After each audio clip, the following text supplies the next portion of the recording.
What if humans could read each other's minds? Not guess moods from a face, not infer intentions from posture, not use a machine to reconstruct fragments of language from brain activity after hours of calibration. Imagine something much more direct. Tomorrow morning, every human being wakes with a new ability. If you deliberately focus your attention on another person who is physically near you, you can perceive whatever is currently present in that person's conscious mind. Sometimes it arrives as words, sometimes as an image, sometimes as a bodily feeling, a remembered smell, a flash of fear, a plan for the next 5 seconds, or a melody that has been repeating in their head all morning. You do not automatically receive their entire biography. You cannot search their childhood like a database. You cannot open memories they are not currently recalling. You cannot reach into the unconscious and discover motives they do not themselves understand. And most importantly, you do not receive truth. You receive thought. If someone sincerely believes something false, you hear the false belief exactly as they experience it. If someone misunderstands you, their misunderstanding feels just as immediate as an accurate judgment. If they imagine pushing you off a train platform for half a second and are horrified by the thought, you still perceive the image. If they love you and are also irritated by the sound of you chewing, both things can exist in the same mind. That distinction will become one of the most important facts in human history. But nobody understands it on the first morning. At 8:14 a.m. in Chicago, a woman named Leah Morgan is standing in her kitchen, waiting for coffee to finish dripping. She is 32 years old. She works as a public defender. She has spent most of her adult life professionally interested in what people say, what they leave out, what they remember incorrectly, and what other people believe about them. Her husband, Daniel, is looking for his keys. He checks the table, then the counter, then his coat pocket. Leah has watched this ritual often enough to know the rhythm. "They're by the front door," she says. Daniel walks toward the door, and then, for no reason she can understand, Leah hears a sentence that Daniel has not spoken. "I literally looked there twice." The voice is not in the room. It is not quite a voice at all. It arrives with the unmistakable sense that the sentence belongs to him. Leah freezes. Daniel stops too, because at almost the same instant, he has heard something from her. Did he just say that? Neither of them speaks. Leah looks directly at him. Another thought arrives. Why is she staring at me like that? Then Daniel's eyes widen, because he has just received hers. Oh my God, he can hear this.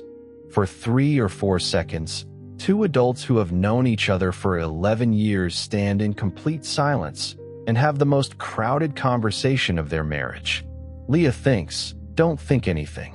Daniel receives that. Daniel thinks, "How do I not think anything?" Leah receives that too. Then, because the mind is remarkably bad at obeying commands framed as prohibitions, Leah suddenly remembers an embarrassing dinner from 6 years earlier. Daniel receives a fragment of the image, a red restaurant wall, his sister laughing, Leah spilling wine across a white tablecloth. He laughs. Leah hears the thought behind the laugh before the sound arrives. This is impossible. Then his attention breaks. The connection disappears. That is the first clue. It is not an open broadcast. The ability seems to require attention. When Daniel looks down at the keys, Leah no longer receives him clearly. When she deliberately focuses on his face again, a faint stream returns. Across the city, millions of people are discovering the same rule badly. A mother tying her son's shoes suddenly experiences the dinosaur he is imagining. A bus driver looks at a passenger and receives a sharp flash of anxiety about missing an interview. Two teenagers sitting together in a classroom discover that each knows exactly how nervous the other is. A surgeon washing her hands before an operation focuses on a colleague and hears, in a form more like meaning than sound, "I barely slept." A police officer questioning a driver perceives not confession, but panic. A cashier looks at a customer and suddenly knows the man is trying very hard not to think about whether his card will be declined. A couple in bed discover that love does not sound anything like the sentences people use to describe love. It sounds like fragments, warmth, concern, a remembered grocery list, an image of a parent, the need to sneeze, an old resentment, desire, a question about the electric bill. And because nobody yet understands what can and cannot be trusted, the first hour is chaos. Phone lines fill with reports of voices. Hospitals receive people convinced they are hallucinating. Emergency rooms quickly notice that patients are describing the same phenomenon. Psychiatric hotlines are overwhelmed. Social media becomes almost useless because every possible explanation appears at once. Mass poisoning, a cyber attack, solar radiation, a government experiment, aliens, religious prophecy, a new virus, collective psychosis. Then television interviews begin. A reporter sits opposite a neuroscientist. The reporter looks at her and says, "Think of a number." The neuroscientist does. The reporter says, 7. The studio goes silent. The neuroscientist says, again. This time she imagines a blue bicycle. The reporter closes his eyes. Blue bicycle. Within minutes, every major broadcaster is repeating versions of the same demonstration. The phenomenon is real. No device is required. No known signal carries it. No one can explain the physics. For tonight, we will not try. There is no known mechanism in neuroscience that would allow one human brain to remotely read another human brain in this way.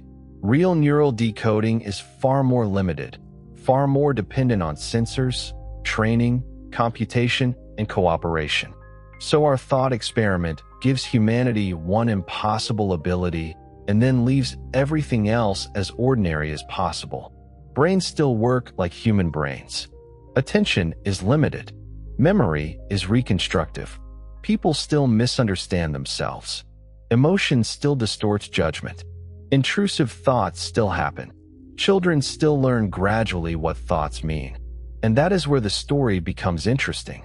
Because by 9:30 a.m., one of the first great myths of the telepathic age has already begun. People start saying that lying is over. It is not. Lying becomes harder in some situations. That is very different. Leah learns this before lunch. Her office sends everyone home. Courts across the city suspend proceedings because nobody knows whether a judge may legally read a defendant, whether jurors can read witnesses, whether an attorney can read opposing counsel, or whether any testimony is meaningful when the listener can receive thoughts that were never intended as evidence. Leah and Daniel stay in their apartment. They try rules. Don't read me unless you ask. Okay. Actually, how do I know you're not reading me? Daniel considers this. Leah receives nothing because she is deliberately looking at the coffee mug instead of him. I don't know, he says. That is the first privacy problem. For all of human history, the interior of the mind has been protected not by law, but by biology. Someone can search your room. Someone can seize your letters. Someone can tap a phone. Someone can pressure you to speak. But until this morning, there has been no ordinary human action that directly exposes the thought you have not expressed. Privacy law was built around a world in which thoughts stayed behind the skull unless transformed into behavior. Now the protection is gone, at least partly. Leah writes the first household rule on a piece of paper and tapes it to the refrigerator. Ask before reading. Daniel looks at it. Then he laughs. What? Nothing. Did you just think something about my sign? No. She stares. He grins. She reads him. The thought arrives immediately. The handwriting looks like a hostage note. Leah laughs despite herself. Okay. Fair. Then something else comes through. I love her. Not spoken. Not performed. Not selected because it is the right thing to say. Just present. The sensation that reaches Leah is not a sentence alone. There is an image of her standing in this kitchen 6 months earlier with flour on her shirt. There is warmth. There is something like relief. For one instant, mind reading feels like the greatest gift humanity has ever received. Then Daniel's next thought arrives. I should really tell her I'm worried about the credit card. The gift becomes more complicated. By noon, governments begin issuing the first emergency guidance. Do not assume thoughts are facts. Do not use perceived mental content as proof of criminal intent. Avoid focusing telepathically on strangers without consent. Employers are instructed not to demand mental access from workers. Schools close. Courts pause. Stock exchanges experience violent swings as traders try to understand whether face-to-face negotiation has fundamentally changed.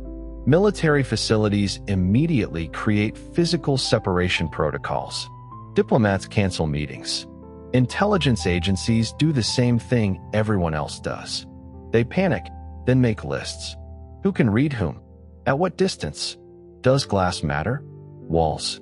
Video? Photographs? Recorded speech? The answers arrive quickly. You need a living person nearby. Video does nothing. A phone call carries only ordinary sound. A photograph carries nothing. A wall weakens your ability mainly because attention becomes harder, not because concrete blocks an identifiable signal. Distance matters. Beyond perhaps 15 or 20 meters, most people receive very little. Close proximity is powerful. Eye contact is not required, but it helps people focus. Touch is not required. Sleep changes everything.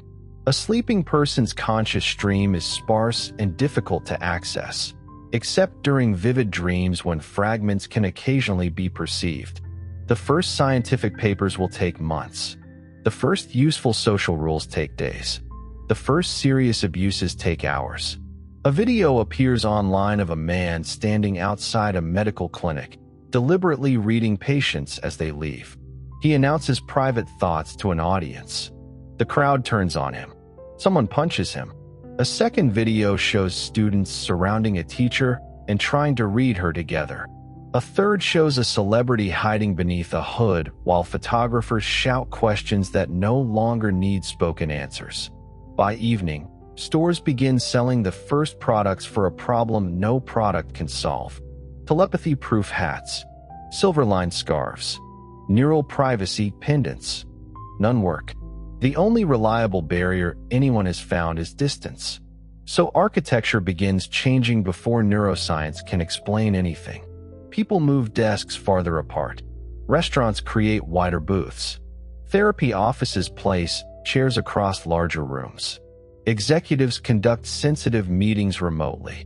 Families discover that the humble closed door matters again, not because it blocks thoughts directly, but because it creates separation and makes accidental attention less likely.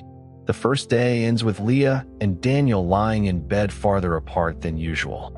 Not because they are angry, because closeness now has a new meaning. "Can I read you?" Daniel asks. Leah thinks about the question. She has never before had to consent to being known in this way. Yes. He focuses. She does not try to prepare a message. That would be too easy. Instead, she lets whatever is already present remain present. He receives fatigue, fear, curiosity, a strange image of the courthouse lobby, a thought about her mother, and beneath those, something she did not realize she was thinking until Daniel says it aloud. "You think this is going to ruin your job?" Leah turns toward him. "I do." Her profession depends on confidential communication, on clients telling attorneys things they do not tell police, on cross-examination, on witnesses being evaluated through words and behavior, on jurors hearing evidence that has been admitted under rules. What does any of that mean if a prosecutor can simply look across a table and receive a defendant's fear? Or if a juror sees a witness remember something different from what the witness says? Or if Leah herself thinks, for one involuntary second, "I don't believe my client," and the client hears her? Daniel says, "Maybe it changes your job." Leah hears what he does not say. "Maybe it changes us too." She closes her eyes. For the first time in 11 years, silence is not enough to create privacy. And this is the first night of the new world. Before we follow Leah into the new legal world, it helps to understand how different this impossible ability is from anything neuroscience can currently do. Your brain is not a little room containing sentences that could simply be overheard if someone found the correct frequency. Some thoughts involve inner speech. Some involve images. Some involve motor plans. Some are felt more as relationships, intentions, bodily sensations, or concepts than as words. People also differ enormously. Some report frequent inner speech. Others report much less. Even when two people both describe thinking in words, the experience need not be identical. Modern brain decoding has made remarkable progress precisely because researchers do not treat thought as one universal hidden language. In one important experiment, researchers used functional magnetic resonance imaging and a trained language model to reconstruct the broad semantic meaning of stories people were hearing or imagining. The results were extraordinary compared with what seemed possible only years earlier. But the decoder did not read a secret stream from any random stranger. It required long periods of training on the individual participant. It reconstructed meaning imperfectly, and crucially, participants could interfere with decoding by deliberately thinking about something else. Other brain-computer interfaces have decoded attempted speech from implanted electrodes in people with paralysis at increasingly useful speeds. Again, these are remarkable medical technologies. They are not telepathy. They depend on sensors, personal calibration, algorithms, and neural signals associated with particular tasks such as attempted speech. Our scenario removes all of those limitations by magic, but it keeps one lesson from real neuroscience. A mind is richer and messier than a transcript. That lesson becomes civilization's first defense against panic. On the second morning, psychologists and neuroscientists begin appearing everywhere with the same warning. Do not confuse a thought with an intention. Most people understand this intellectually. Very few understand it emotionally. Leah learns why while brushing her teeth. Daniel enters the bathroom. She glances at him. Without meaning to, she reads a flash. For half a second, he imagines dropping her toothbrush into the toilet. Leah stares at him. Daniel looks horrified. I don't know why I thought that. She bursts out laughing. Then she imagines pushing his head under the faucet. He reads it. Now he laughs too. Within a week, the phrase intrusive thought becomes part of ordinary public vocabulary. People learn what clinicians and researchers have long understood. Mental content can occur without endorsement. A disturbing image is not automatically a desire. A cruel sentence appearing in the mind is not automatically a belief. The ability to read thoughts does not reveal a perfectly coherent hidden self. It reveals how incoherent ordinary consciousness can be. This saves marriages. It also ends some. One woman reads her partner during dinner and discovers he is actively planning to leave. One husband discovers that his wife has been hiding debt. Another couple discovers that each has privately believed the other regrets having children. Then they discover, painfully, that both beliefs were wrong. People who spent years saying, "I'm fine," while desperately hoping someone would notice are suddenly noticed. People who depended on polite ambiguity lose it. A friend asks, "Do you like my painting?" The other friend says yes while thinking, "The colors make me feel carsick." Both burst out laughing. Social rituals begin to change. Compliments become more precise. Instead of "I love it," people say, "That isn't my style, but I can see how much work you put into it." Instead of "Nothing's wrong," people say, "Something is wrong, but I don't want to talk about it." The second sentence is unexpectedly powerful. It acknowledges that privacy can survive even when secrecy becomes fragile. Within weeks, a new etiquette spreads through schools and workplaces. Thoughts are not speech. Reading is an action. Consent matters. Do not repeat mental content that was not voluntarily shared. Do not intentionally read someone during a private emotional moment. Do not read children as a substitute for asking them questions. Do not read someone during sex without explicit agreement. Do not read a person during medical treatment unless necessary and permitted. At first, These rules sound absurdly formal. Then they become ordinary. Human beings have done this before. New technology repeatedly creates new manners. You do not open someone else's mail because you are physically capable of opening it. You do not read a stranger's phone over their shoulder simply because the screen is visible. You do not record every private conversation you are able to record. The telepathic world begins building culture where biology once provided automatic boundaries. And Leah begins wondering whether culture will be strong enough. 3 weeks after the first morning, the courthouse reopens. Nothing inside it works the way it used to. People waiting in hallways sit farther apart. Lawyers conduct most client conversations through video links even when both people are inside the same building, because distance is now the simplest form of confidentiality. Judges enter courtrooms through separate corridors. Jurors are seated farther from witnesses than before. The public gallery has been moved back. A line painted across the floor marks a legally protected distance around the defense table. Nobody knows whether the line has constitutional meaning yet. Everyone knows why it is there. Leah's first returning client is a 19-year-old named Marcus Bell. He is charged with robbery. The evidence is weak.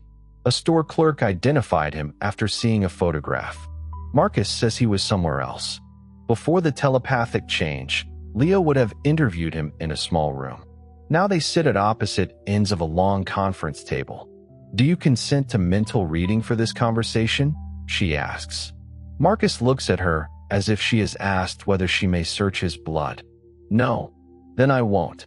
"How do I know?" "You don't." He looks down. That answer has become one of the most uncomfortable truths of the new world. Consent can be expressed. Violation is hard to prove. There is no visible beam, no sound, no reliable physical trace. If Leah reads Marcus without permission and says nothing, what evidence exists? For this reason, telepathic privacy law develops around circumstance as much as detection. Distance requirements, physical barriers, professional rules, presumptions, severe penalties when stolen mental content is later used. Most importantly, institutions begin reducing the opportunities for unauthorized reading instead of pretending they can always identify it afterward. Marcus says, "Everyone thinks this makes court easier." Leah nods. "It doesn't. If the clerk reads me, he'll know I didn't do it. Only if what you're thinking proves that. I know I didn't." "That's not the same thing." Marcus frowns. Leah explains. "A person can sincerely remember being somewhere they were not. A witness can sincerely misidentify someone. Fear can look like guilt. A defendant may have thoughts about robbery because they have spent 3 weeks being accused of robbery. If Marcus imagines the store while discussing the crime, a reader may perceive details he learned from police reports rather than details he experienced. Telepathy gives direct access to mental content. It does not label where that content came from. This distinction becomes the foundation of the new rules of evidence. Courts quickly discover something almost paradoxical. Mind reading feels more certain than testimony, while often being less interpretable. A spoken sentence has context. The person chose words. The listener can ask what they meant. A thought fragment may arrive before grammar. A red jacket. Fear. The number 3. A face. The thought. Don't say his name. What does any of that prove? Maybe the person committed a crime. Maybe they witnessed it. Maybe they watched a news report. Maybe they fear being misunderstood. Maybe they are trying not to remember something. Maybe the forbidden name belongs to a brother who has nothing to do with the case. The first sensational telepathy trial happens in California. A juror illegally reads a defendant during testimony and receives an image of the victim lying on the floor. The juror tells the others. The defendant is convicted. An appeals court later overturns the verdict because the image could not be authenticated as perception, imagination, memory, or information acquired after the event. The ruling is controversial. Many people call it absurd. If you can see what a defendant is thinking, they argue, why pretend you cannot? Leah understands the appeal. She also understands the danger. The old legal system learned, slowly and imperfectly, that confidence is not the same as accuracy. The new world has invented a form of evidence that feels almost infinitely confident. That makes caution more important, not less. At home, her marriage is undergoing a quieter version of the same lesson. Daniel is an architect. His work changes quickly. Clients initially insist on face-to-face design meetings because they believe telepathy will eliminate misunderstanding. It does help sometimes. A client says warm while imagining sunlight on old oak flooring. Daniel understands immediately. Another says minimalist while picturing a room full of shelves and plants. The image is more useful than the word. Design becomes easier when mental pictures can be shared. Then firms discover the opposite problem. Clients can read the architect. An architect may politely present 3 options while privately believing one is awful. A client notices. Junior employees hear senior partners thinking through tentative ideas and mistake uncertainty for incompetence. Senior partners perceive junior employees mentally criticizing them and mistake criticism for disloyalty. Workplaces spend several ugly months learning that internal reaction is not the same as professional judgment. A good employee may think, this meeting could have been an email. A good manager may look at a proposal and think, this is terrible, before studying it carefully and deciding it is excellent. A surgeon may feel fear before performing a procedure they are fully qualified to perform. A teacher may briefly feel impatient with a child they care about. A parent may think, I need 5 minutes away from everyone I love. Human cooperation always depended partly on the fact that first reactions could remain private long enough to be revised. Now society must recreate that delay deliberately. Companies begin establishing unread meetings. Participants agree not to use telepathy at all. Other meetings are designated open channel. In those, reading is expected and useful. Engineering teams love them. A complicated mechanical problem that once required sketches and awkward descriptions can sometimes be shared as a spatial image. Musicians use telepathic rehearsals to communicate a desired rhythm or texture. Athletes use it to coordinate planned movement. Emergency teams discover that a firefighter can send the image of a blocked corridor faster than describing it over radio. But even these benefits have limits. 2 minds do not become one mind. If a firefighter sees a collapsing stairwell and another firefighter reads the image, the second person still interprets it through their own knowledge. If a musician imagines a sound, the listener receives an approximation shaped by attention and perception. If a mathematician has an intuitive sense of a proof, another mathematician does not automatically gain all the background knowledge required to understand it. Telepathy transfers current conscious content. It does not transfer skill. A medical student can read a surgeon's attention during an operation and still not possess the surgeon's trained hands. A child can read a pianist's mental anticipation and still not know how to play. A tourist can read a fluent speaker's intended meaning and still not acquire the language permanently. This disappoints people. Then it changes education. In classrooms, teachers stop asking only, "Do you understand?" With permission, they can sometimes see the misunderstanding forming. A student says they understand fractions while imagining a number line incorrectly. A physics student knows the formula but pictures acceleration in the wrong direction. A child reading a story knows every word but has constructed a completely different scene. For good teachers, this is extraordinary. For bad teachers, it is invasive. The difference becomes a political argument. Parents divide into camps. Some want teachers to read children's minds whenever useful. Others consider mental privacy fundamental. Children themselves complicate the debate. Adults discover very quickly that a child's mind is not a smaller adult mind. Young children move between images, feelings, words, impulses, pretend scenarios, an immediate sensory experience with little concern for adult categories. A 4-year-old may think I hate mom during a tantrum and, 30 seconds later, experience mom as the safest person in the universe. Before telepathy, adults knew this in theory. Now they can witness the transitions directly. Some parents become gentler. Others become controlling. A father repeatedly reads his daughter to find out whether she is lying. By age 9, she refuses to stand near him. A mother reads her anxious son constantly to protect him and accidentally teaches him that every private worry requires external supervision. Psychologists begin warning parents that mental access can interfere with development if it replaces trust. A child needs spaces where thoughts can form without immediate adult interpretation. The phrase cognitive room becomes common. Leah hears it for the first time when her sister, Maya, calls. Maya has a 7-year-old son named Theo. He won't let me sit beside him anymore, she says. Why?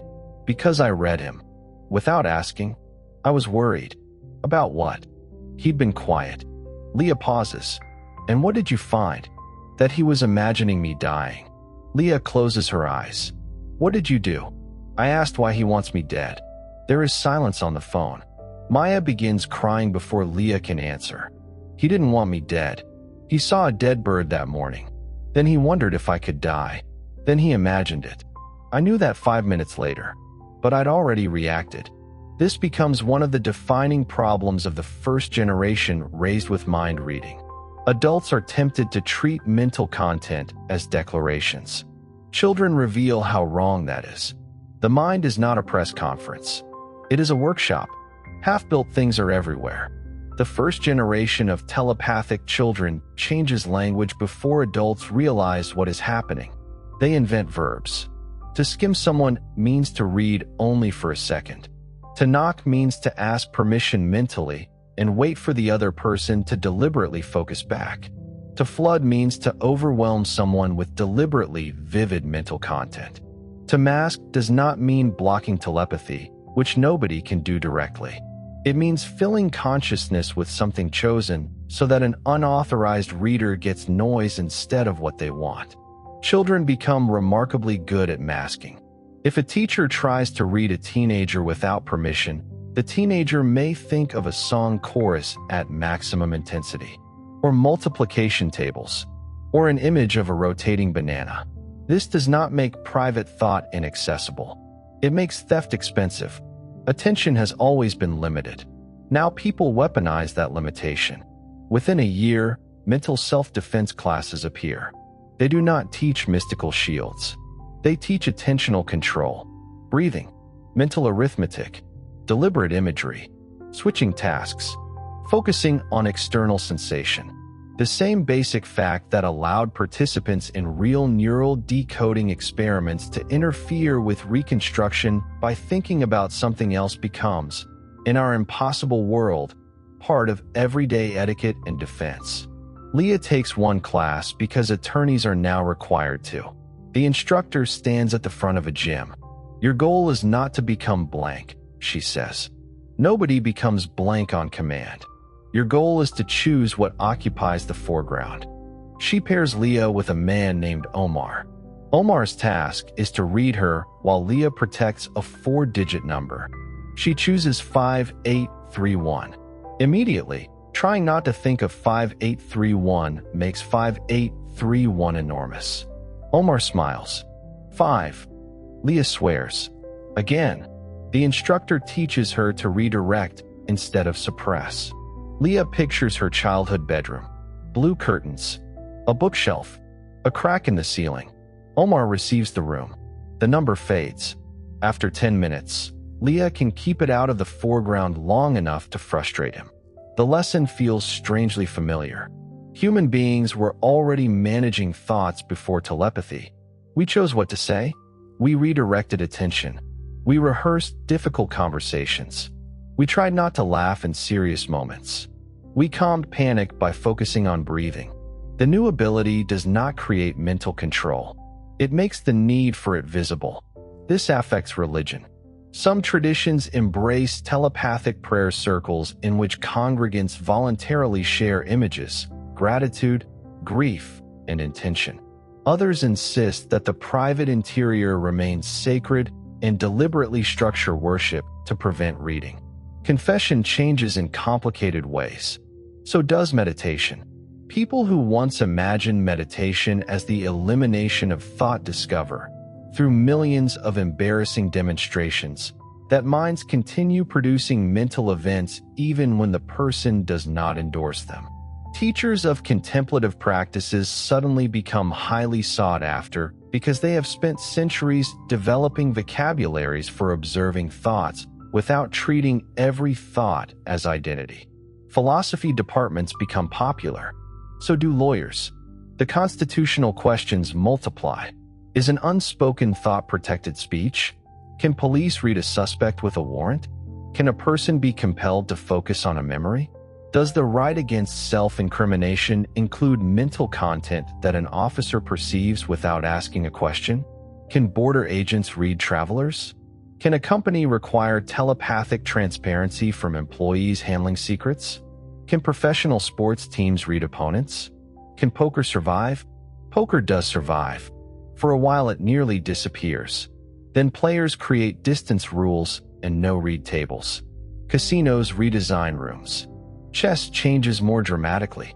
At first, people assume competitive chess is impossible if each player can read the other's intended move. Then tournaments place players just beyond reliable telepathic range and use screens. At casual tables, a new form of telepathic chess becomes popular in which reading is allowed. It is not easier. If you know your opponent knows what move you are considering, you can deliberately consider several. The game becomes partly about controlling the foreground of thought. Bluffing does not disappear. It moves inward. Negotiation changes the same way. In the first months, business leaders predict the end of diplomacy. How can nations negotiate if leaders can read one another? The answer is surprisingly simple. They stop sitting close enough. High-stakes diplomacy becomes remote by default.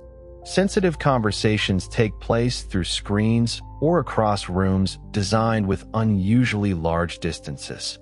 When leaders do meet closely, it becomes ceremonial or deliberately intimate. A handshake acquires a new layer of meaning.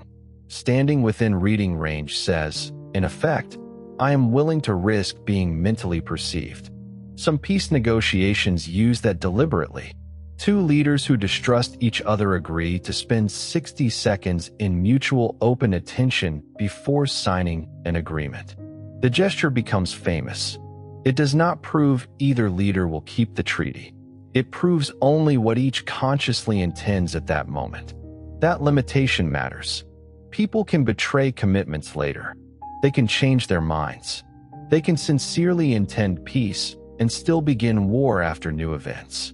Telepathy makes hypocrisy harder in immediate interaction. It does not make humans consistent across time. Politics becomes rough for several years. Campaign rallies turn into strange, emotional environments. Politicians can no longer move easily through crowds while privately expressing contempt for supporters. But supporters can also read exhaustion, stage fright, irritation, uncertainty, and fleeting judgments and mistake all of them for deep character. The first telepathic election produces dozens of scandals built on single mental fragments. A candidate shakes hands with a farmer and briefly thinks, I need to get out of this heat. A partisan account reports that the candidate hates rural people. Another candidate sees a crying child and thinks, please don't touch my jacket. The clip becomes proof of cruelty. A third sees a wealthy donor and experiences obvious disgust while smiling. That one is harder to explain away. Eventually, journalism develops rules similar to quotation standards. Responsible reporters distinguish between deliberate mental statements and incidental content. They publish context. They ask the person afterward what the thought meant. Some outlets do not. Telepathic tabloids become a major industry. So do lawsuits. Leah becomes involved in one of the first cases to reach the Supreme Court. The facts are ordinary enough. A police detective interviews a murder suspect named Adrian Cole. Adrian refuses consent to telepathic reading. The detective remains across the table, within range anyway. During a question about the victim, the detective intentionally reads Adrian and perceives an image of a dumpster behind a grocery store. Police search the dumpster and find the murder weapon. Adrian's lawyers argue that the mental search violated constitutional protections and that the weapon should be excluded. Prosecutors argue that thoughts are more like visible behavior than seized documents.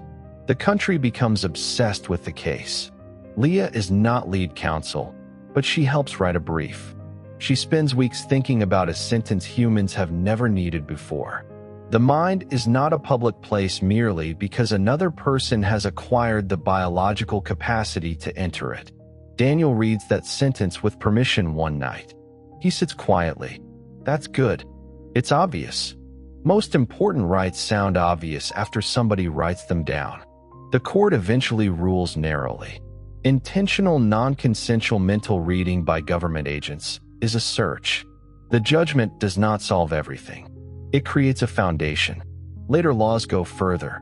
Mental privacy becomes a recognized civil right in many countries. Employers cannot require unrestricted mind access as a condition of ordinary work. Schools need special consent and safeguards. Medical professionals may use telepathy for defined clinical purposes. Courts tightly restrict it. Governments may authorize it in rare emergencies under standards that remain politically controversial. Authoritarian states take another path. This is where the world becomes darker. A government does not need telepathy to become oppressive. But telepathy gives oppression a new instrument. Dissidents are brought within reading range of interrogators. Prisoners are ordered to recall names. Officials read crowds. Security services place readers in workplaces. Because thoughts are not perfectly controllable, the system generates enormous numbers of false suspicions. Someone imagines a band slogan precisely because they are trying not to think it. Someone remembers a dissident friend from childhood. Someone sees an official and has an involuntary image of violence. In a free society, these mental events gradually become protected from legal interpretation. In a police state, they become evidence. The result is not perfect control. It is paranoia. Officials themselves become afraid to stand near higher-ranking officials. Meetings stretch across giant rooms. Political elites live at carefully controlled distances from one another. The architecture of dictatorship becomes spacious. In democratic countries, a new asylum category appears for people fleeing systematic mental surveillance. International human rights treaties begin using a phrase once found mostly in philosophy and neuroethics: cognitive liberty, the right to think without punishment merely for having thought. The right sounds abstract until the first refugees describe what it means to live without it. Leah reads one woman's account while preparing an immigration case. The woman, Anna, grew up in a country where students were periodically read by school officials. At 16, Anna was punished because she imagined laughing during a patriotic ceremony. At 19, her brother disappeared after an interrogator perceived the face of a band organizer in his thoughts. Maybe the brother knew the organizer. Maybe he had seen the man's photograph on a wanted poster. Anna never found out.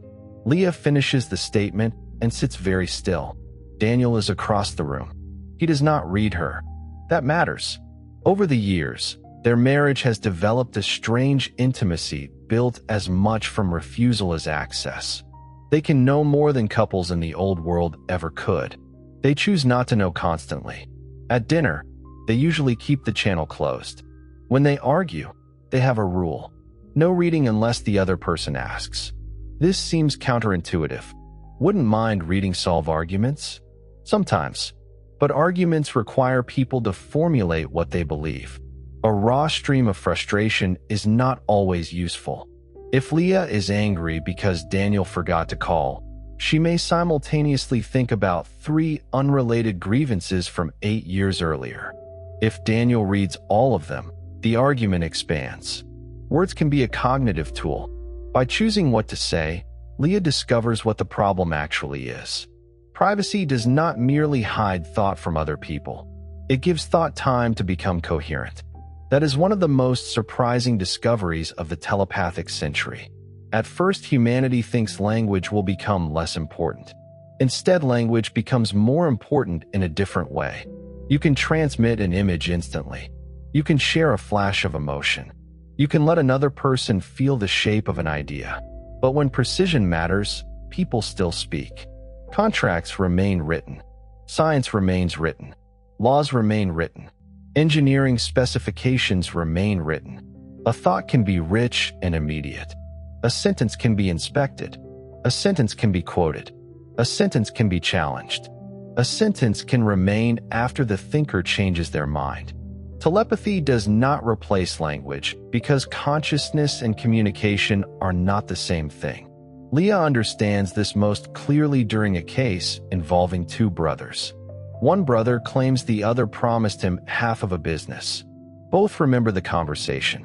Both allow Leah to read their recollections. The memories differ. Each is vivid. Each feels honest. The telepathic ability has given Leah unprecedented access to subjective memory. It has not created an objective recording of the past. The brothers are stunned. They believe that if they opened their minds, truth would appear. Instead, 2 incompatible truths appear with equal sincerity. They settle the case. Not because telepathy solved it, because telepathy finally convinces them that neither is deliberately lying. That becomes another quiet benefit. Some conflicts survive because each side assumes bad faith. Mind reading sometimes reveals sincere disagreement. A doctor and patient can discover they interpreted the same risk explanation differently. A parent can discover that a teenager's silence is fear rather than contempt. A manager can discover that resistance to a plan comes from confusion rather than laziness.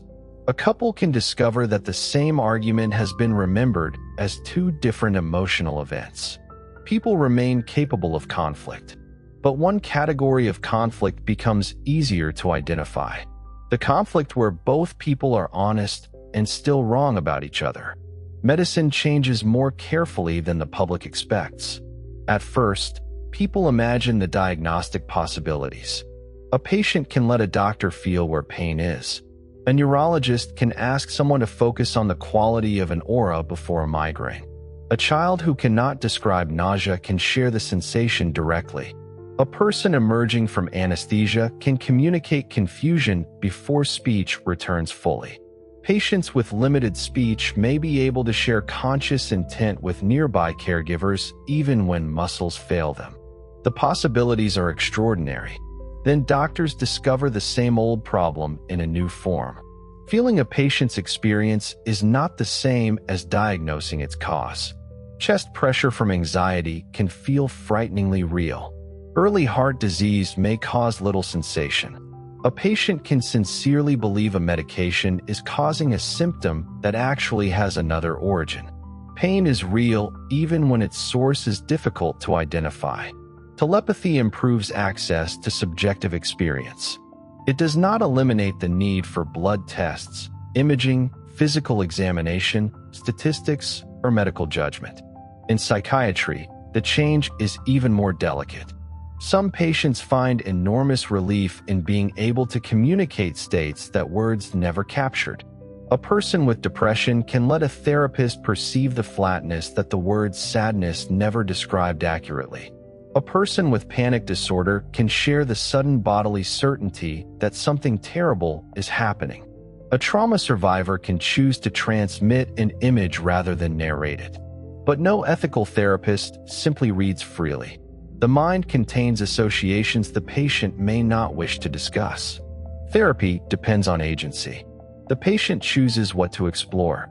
So telepathic psychotherapy develops protocols. Ask, receive, reflect. Do not interpret a passing thought as a diagnosis. Do not search for hidden content. Do not reward patients for becoming transparent. The safest therapists use telepathy almost like a stethoscope, a tool, not a license. Emergency medicine produces some of the most obvious benefits. A conscious crash victim can transmit where they feel pain while rescuers work. A trapped miner can share a visual impression of the space around them. A frightened child separated from parents can communicate identifying images. In disasters, teams can coordinate silently when noise makes speech difficult. But range remains short. Telepathy does not replace radio. It does not replace networks. It does not connect continents. The more dramatic dream of universal human communion never arrives automatically. In fact, long-distance communication becomes one of the protections that keeps society functional. You cannot read someone through a screen, so remote work expands. Phone calls become oddly private. People who once hated video meetings sometimes prefer them because a screen restores the old boundary between expression and thought. The phrase "call me" acquires a second meaning. It can mean, "I want to talk, but I do not want you inside my immediate mental space." Leah uses that sentence with Maya often. Theo grows older. At 12, he becomes one of the first children to have spent nearly his entire remembered life in a telepathic world. He considers adult nostalgia for mental privacy slightly strange. To him, reading is simply another sense. Like sight, it can be directed rudely or politely. He does not stare at strangers. He does not read them either. At school, students wear small colored badges. Green means open to reading for class activities. Yellow means ask. Red means no reading. The badges began as an awkward administrative idea and became normal within months. Teachers use open channel exercises sparingly. In art class, students sometimes share the mental image they're trying to draw. The difference between imagined and produced image becomes visible in a way art teachers once struggled to describe. In music class, a student can communicate the rhythm they intend before they can play it. In mathematics, this works less magically than everyone expected. A teacher can perceive that a student is picturing the wrong relationship, but understanding cannot simply be poured from one brain to another. The student still has to build the concept. Telepathy reveals the gap. Education still has to cross it. Examinations change drastically. If students sit near one another, answers can leak. Schools separate desks farther. Some testing moves to individual rooms. Other assessments become open mind by design, testing reasoning rather than recall. A student may be allowed to perceive a teacher's prompt, but must produce their own solution. Cheating becomes both easier and harder. Easier, because mental answers can be stolen at close range. Harder, because a student trying to copy may accidentally reveal the intention to the person they are reading. A new kind of academic misconduct emerges: thought seeding. A student deliberately thinks an incorrect answer near competitors. Schools respond with distance and humor. The workplace follows. Corporate espionage becomes physically intimate. A spy no longer needs to steal a file if an engineer is actively thinking about a secret design within range. Companies reorganize research campuses. Sensitive teams occupy larger spaces. Important technical discussions happen remotely even among colleagues in the same building. Employees handling secrets learn not to rehearse confidential information near visitors. Military doctrine changes even more. Soldiers once worried about being captured and interrogated. Now capture within telepathic range creates a new risk. Training includes attentional masking and compartmentalization. But nobody can guarantee perfect control, so highly sensitive knowledge is distributed more aggressively. A person cannot reveal what they do not know. This is not new. Security systems already use compartmentalization. Telepathy makes the logic more extreme. Nuclear launch procedures are redesigned so that no nearby pair of individuals carries enough conscious information to bypass safeguards. Passwords become less useful if the user must consciously recall them while another person is standing close. Authentication shifts toward physical tokens, biometrics, devices, and protocols that minimize mentally held secrets. The world learns an odd lesson. Telepathy makes some old forms of secrecy weaker while increasing the importance of systems that do not depend on human memory. Banking changes. A criminal can try to read a PIN while someone enters it. Banks respond by replacing knowledge-based authentication. People stop answering security questions years sooner than they otherwise might have. Mother's maiden name becomes almost comically obsolete. Personal encryption grows stronger because the safest secret is one you never consciously know. Machines can hold random keys better than minds can. The ability to read thoughts therefore accelerates digital security. It also produces spectacular fraud. Con artists become skilled at presenting mental sincerity. This sounds impossible until people realize sincerity can be manufactured without lying. A scammer can focus on the part they sincerely believe. A cult leader can sincerely believe they are saving people. A reckless investor can radiate genuine confidence because they do not understand the risk. A manipulator can think affectionate thoughts while exploiting someone. Once again, access to mental state does not equal access to objective reality. Society becomes less impressed by confidence. This may be one of the healthiest changes. In the old world, humans often used visible certainty as a shortcut for competence. A speaker who sounded sure could feel persuasive. Now people can directly perceive certainty and discover how often it exists without knowledge. The most confident person in the room is sometimes simply the person with the least awareness of what they do not know. Scientists become unexpectedly good public figures in this culture. Not because scientists are always right, because trained uncertainty becomes legible.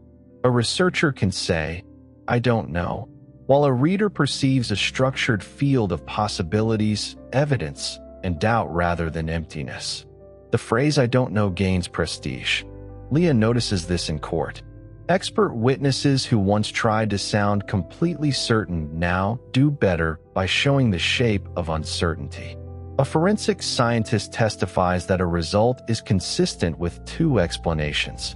A juror, with permission during a demonstration, perceives that the scientist is not hiding a preferred answer. Trust increases. Then another expert is caught privately thinking, "This conclusion is probably weaker than I'm saying." Trust collapses. Professional ethics become mentally testable at close range. That does not eliminate corruption. It changes how corruption hides. People conduct corrupt conversations remotely. They use intermediaries. They avoid proximity. They train themselves to compartmentalize. Human beings remain inventive. Crime adapts. So does intimacy. By the 5th year, Leah and Daniel have become good at living with the ability. Then they encounter a problem no etiquette manual prepared them for. Daniel's father becomes ill. Robert is 71. He has metastatic cancer. Treatment may extend his life, but the prognosis is poor. In the old world, families often navigated illness through imperfect communication. How much does the patient know? How afraid are they? Do they want to talk? Are they protecting the family? Is the family protecting them? Now the answers can sit painfully close. Robert does not want his son reading him during appointments. Daniel respects that. Leah respects it too. One afternoon, near the end of treatment, Robert asks Daniel to read. They sit in a hospital room. Leah stays outside. Later, Daniel describes only what his father gave permission to describe. There were no profound final sentences. Robert was thinking about thirst, the pressure of the blanket on his foot, a fishing trip from when Daniel was 12, fear, then irritation at the television, then fear again, then an image of Daniel as a small child asleep in the back seat of a car. Daniel cries when he tells Leah, "I thought it would be clearer." "What?" "Death. I thought if I could hear what he was thinking, I'd understand something." Leah takes his hand. He lets her read him. There is grief, but also disappointment with grief itself. He wanted access to his father's mind to produce revelation. It produced a human mind, ordinary even at the edge of death. That experience changes Daniel. After Robert dies, he becomes less eager to read during emotional moments. Some things need to be told, he says. Leo understands. The ability to enter another person's conscious experience can create intimacy. But intimacy is not the same as access. Access can be taken. Intimacy has to be given. Their marriage survives partly because they learn that difference. Other marriages build different rules. Some couples keep open channels constantly when together. Some almost never read. Some use telepathy mainly during sex. Some find it overwhelming. Some people discover that being understood at this level is deeply comforting. Others feel exposed even with someone they love. Dating culture becomes almost unrecognizable for a decade. First dates happen at large tables. Apps add mental boundary preferences. Open reader. Ask first. No read dating. People argue over whether refusing to be read is suspicious. Eventually, refusing becomes ordinary. Why won't you let me read you? Begins to sound like, why won't you give me your password? The answer can simply be, because I am allowed not to. Jealousy becomes a major early crisis. A person can love their partner and notice another attractive person. Before telepathy, most adults understood this abstractly. Now partners sometimes perceive it directly. The first years are brutal. Then expectations adapt. Attraction is not betrayal. Memory is not intention. Fantasy is not commitment. A passing comparison is not a relationship decision. The telepathic world becomes, in some ways, less romantic about mental purity. People learn that loyalty was never the absence of every competing thought. It was behavior across time. This lesson is painful. It is also liberating. Leah learns it when she is 41. She and Daniel are at a friend's birthday dinner. A man Leah dated briefly in college walks into the restaurant. For 1 second, she remembers kissing him on a staircase. Daniel happens to read her. The image arrives. She feels his body stiffen. Old world instinct tells her to apologize. Instead, she waits. Daniel thinks, I hate that I saw that. Then, a moment later, of course she remembers him. Then, unexpectedly, Daniel remembers an ex-girlfriend laughing in a parked car. Leah receives it. They stare at each other. Then both start laughing. Not because jealousy has disappeared, because neither can pretend anymore that a long relationship erases every other imprint. A marriage is not two empty minds containing only each other. It is two crowded histories choosing a shared future. By the 10th year, the world stops calling it the telepathy crisis. Children entering middle school barely remember the time before. Architecture has adapted. Restaurants offer quiet distance tables. Trains have marked no red cars where passengers are expected to keep attention to themselves. Airports use wider interview stations. Courtrooms are larger. Therapy rooms are larger too. Small apartments become socially difficult in a way nobody predicted. Wealth has always purchased physical privacy. Now space is mental privacy as well. A wealthy family can give every teenager a room far enough from others to feel secure. A crowded household cannot. This creates a new inequality. Telepathic privacy becomes easier to preserve in large homes, private offices, private cars, and spacious schools. People in shelters, prisons, dormitories, barracks, hospitals, and crowded housing live inside constant proximity. Civil rights groups begin arguing that minimum personal distance is not luxury. It is infrastructure. Prisons become the hardest case. Inmates cannot simply leave other people's reading range. Guards may abuse access. Other prisoners may abuse it. Mental intimidation becomes possible without speech. Some jurisdictions redesign facilities around greater separation and strict reading rules. Others do not. The difference becomes part of a larger moral question.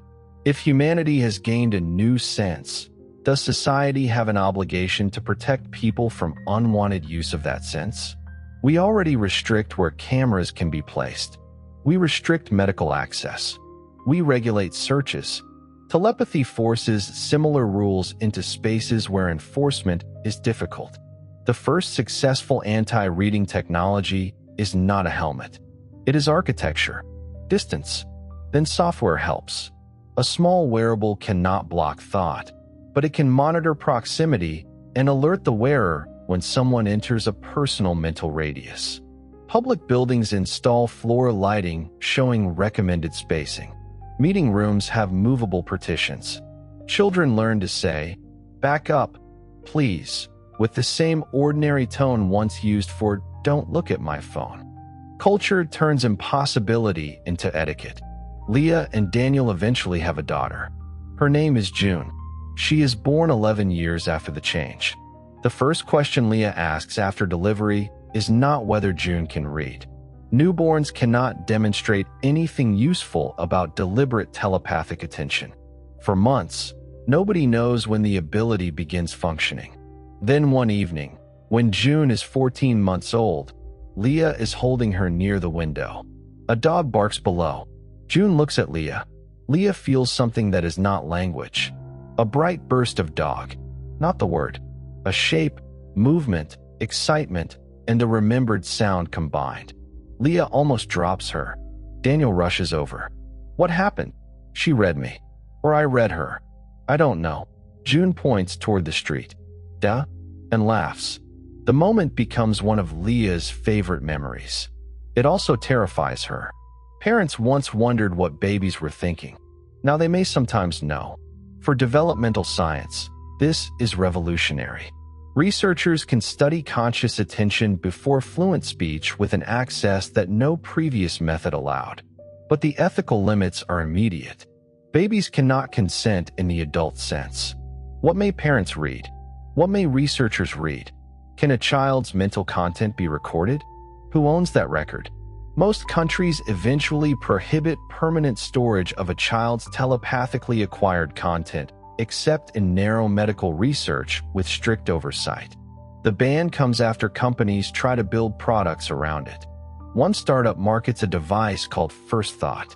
Parents wear cameras while mentally reading their toddlers, narrating the perceived content into an app. The company promises a searchable archive of childhood consciousness. The public initially finds it adorable. Then a data breach exposes thousands of intimate family records. The service collapses. The scandal produces one of the strongest privacy laws of the era. June grows up under those laws. At 6, she knows the household rule. Ask before reading. At 8, she breaks it constantly. At 10, she understands why it matters. At 13, she becomes furious that her parents ever read her before she could meaningfully consent. Leah tries to explain that they were careful. June says something every parent in the first telepathic generation eventually hears. "You gotta grow up with a private brain." The sentence hurts because it is true. Leah had 32 years before anyone could enter her unspoken conscious space. June has none. Her entire developmental world assumes that other minds can reach her if they choose. This changes adolescence. Teenagers still lie. That surprises older adults. They lie through distance. They lie over messages. They lie by preparing thoughts. They lie because the person asking the question may not read. They lie by focusing on technically true fragments. And sometimes they simply say something false while thinking the truth, knowing the other person has agreed not to invade them. Trust still exists precisely because verification is possible and often refused. June once comes home 2 hours late. Leah asks where she was. At Zura's. Leah knows she could read her. June knows it too. They stand in the hallway. "Are you going to check?" June asks. Leah wants to. The desire is almost physical. "No." June looks surprised. "Why?" "Because I need you to decide whether you're going to tell me the truth." June does not answer for several seconds. Then she says, "I wasn't at Zara's." Leah feels anger. Also relief. Had she read June first, she might have obtained information. Instead, she obtained honesty. The distinction matters. June had gone to a party. Nothing catastrophic happened. There are consequences. But years later, June remembers that her mother could have searched and chose not to. This becomes part of trust between them.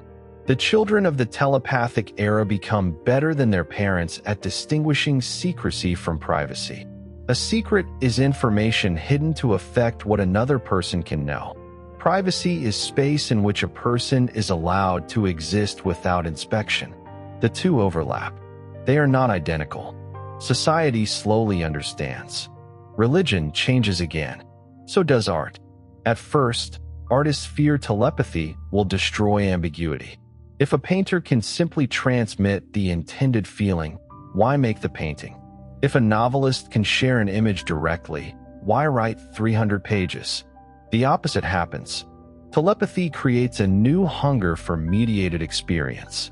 An author's raw mental image is immediate but private to that moment. A novel lets millions of people build different images from the same words across centuries. A composer's mental hearing is rich. A recorded symphony can outlive the composer. Art is not valuable because communication is difficult. It is valuable because form transforms experience. New art forms also appear. Telepathic performance becomes one. A performer stands inside a circle of consenting audience members and deliberately constructs sequences of image, emotion, rhythm, and concept. The best performers learn mental composition the way musicians learn instruments. Audiences leave describing experiences that cannot be recorded conventionally. This makes live performance newly precious. A telepathic work dies when the performer dies unless another mind learns to recreate it. Museums attempt notation systems.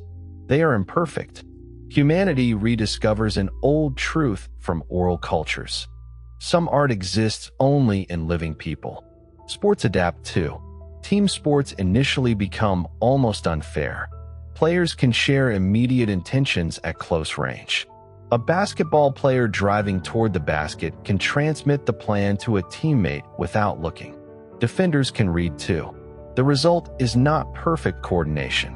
It is a faster game of intention and counter-intention. Professional leagues create rules. Some ban deliberate reading of opponents while allowing teammates. Others embrace unrestricted telepathic play. A new sport emerges in which teams are designed around coordinated mental attention.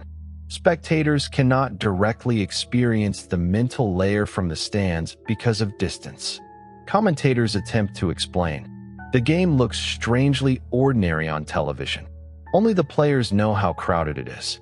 Combat sports mostly ban reading during competition, not because it gives perfect prediction. A boxer can imagine one punch and throw another, but the advantage is large enough to alter fairness. Military training makes this principle explicit. An intended movement is not a guaranteed movement. The motor system contains preparation, inhibition, alternatives. Reading conscious intention may offer clues. It does not let you see the future. This becomes culturally important. The public's early fantasy that telepathy would reveal what people are really going to do fades. Humans do not always know what they are going to do until they do it. A person can intend to quit smoking tonight and buy cigarettes tomorrow. A politician can sincerely intend not to compromise and change after new information. A partner can sincerely intend to stay married and leave 5 years later. Mind reading is strongest in the present. Life still unfolds through time. That limits its power. It also preserves something like freedom. In her late 50s, Leah leaves full-time public defense and teaches law. Her most popular course is called Mental Evidence. On the first day, she writes 3 sentences on a board. A thought can be sincere and false. A thought can be unwanted and vivid. A thought can be relevant and still not be yours to take. Students photograph the board. By then, none of the sentences seem radical. That is how cultural revolutions eventually become boring. Leah tells them about the first weeks, when people thought lying was finished. The students laugh. One raises a hand. Did people actually think thoughts were true? Leah smiles. People used to think confident eyewitnesses were reliable too. Another student asks, was it really that weird when it started? Leah thinks about Daniel's keys, the hostage note sign on the refrigerator, the first courthouse line painted around the defense table. Her mind fills briefly with the texture of a world that no longer exists. Yes, she says. Very. And because this is an open channel class, several students read her memory with permission. For them, history is not only words. It is a kitchen, coffee, morning light, Daniel's surprise. Leah realizes that education has gained something historians always wanted: a limited way to transmit lived perspective. But even this does not make memory objective. Students are receiving Leah's present recollection of that morning, not the morning itself. Memory changes. Attention selects. Later knowledge reshapes interpretation. Telepathy can share memory as experience now. It cannot travel backward and recover an untouched past. Historians therefore become fascinated and frustrated in equal measure. Oral history interviews become incredibly rich. A survivor describing a migration can share the remembered color of a station wall, the weight of a suitcase, the face of someone who stayed behind. But scholars still compare sources, still check dates, still distinguish memory from record. The telepathic age does not end history. It gives history another kind of source. The greatest promise of telepathy was always supposed to be empathy. If you could directly feel another person's fear, grief, humiliation, or joy, surely cruelty would become harder. Sometimes it does. A nurse reads a frightened patient and responds before the patient finds words. A teacher understands that a silent child is lost rather than defiant. A couple stops an argument when each perceives the other's hurt beneath the anger. A juror encounters the human reality of a victim instead of reducing the person to a case file. Soldiers at checkpoints occasionally read civilians and recognized terror where they expected hostility. Small moments like these accumulate. The new sense makes some forms of dehumanization harder at close range. But there is an uncomfortable counterexample. People can know what others feel and still choose not to care. Human beings already possessed evidence of suffering before telepathy. We heard voices, saw faces, read diaries, watched wars. Empathy was never limited only by access to information. Sometimes the barrier was distance, sometimes ideology, sometimes self-interest, sometimes fear, sometimes exhaustion. Telepathy does not abolish any of those. In fact, constant access to other people's distress can produce avoidance. Doctors learn this first. A clinician who reads every frightened patient deeply cannot function for long. Humanitarian workers establish strict mental boundaries. Teachers do the same. People discover compassion fatigue in a more literal form.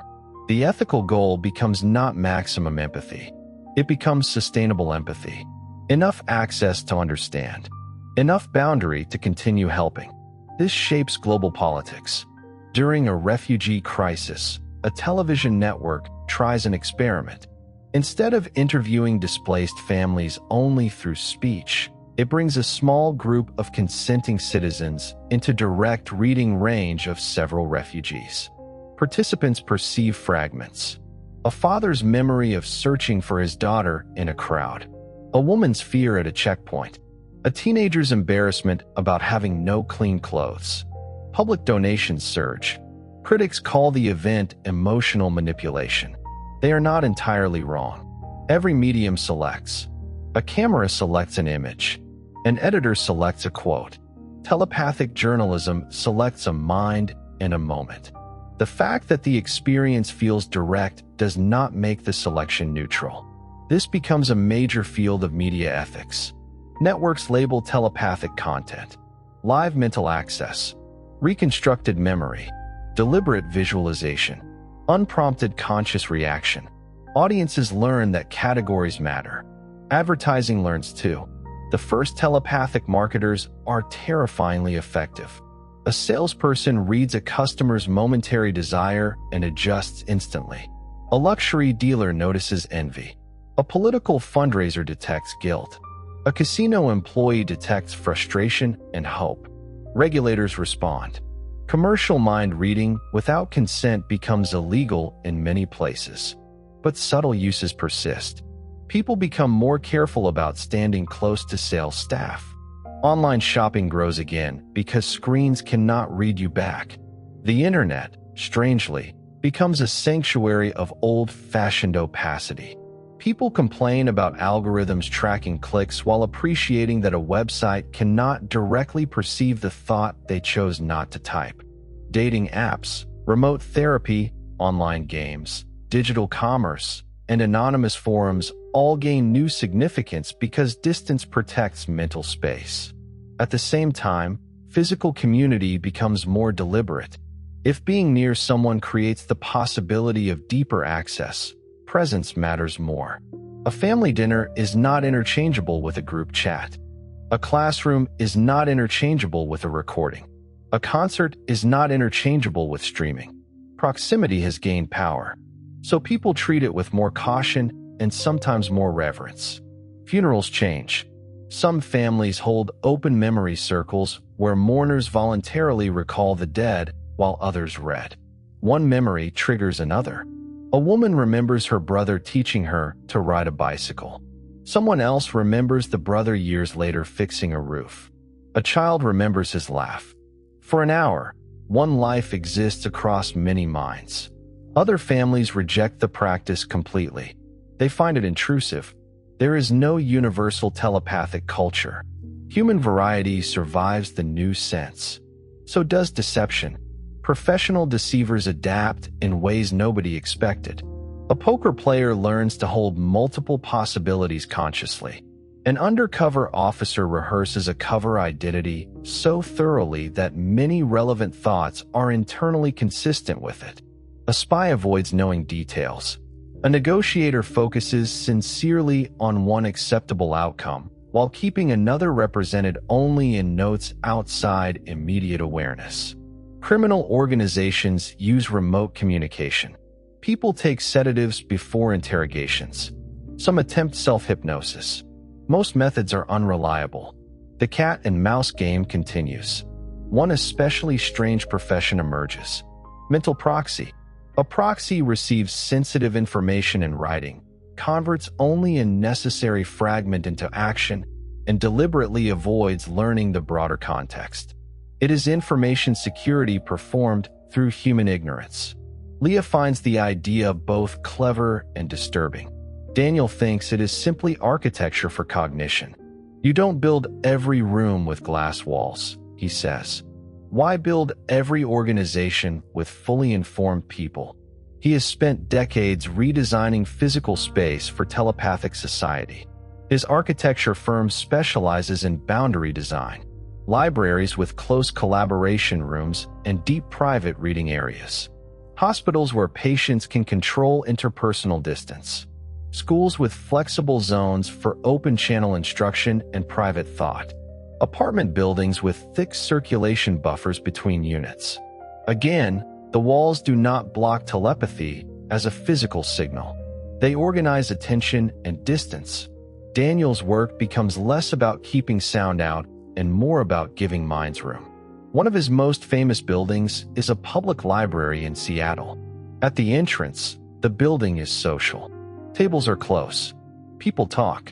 Some agree to read. Farther inward, corridors widen. Seating separates. At the center is a circular room called the Quiet Core.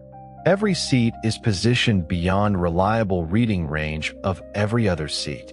Phones are allowed. Conversation is not. People come simply to experience being in public without being mentally reachable.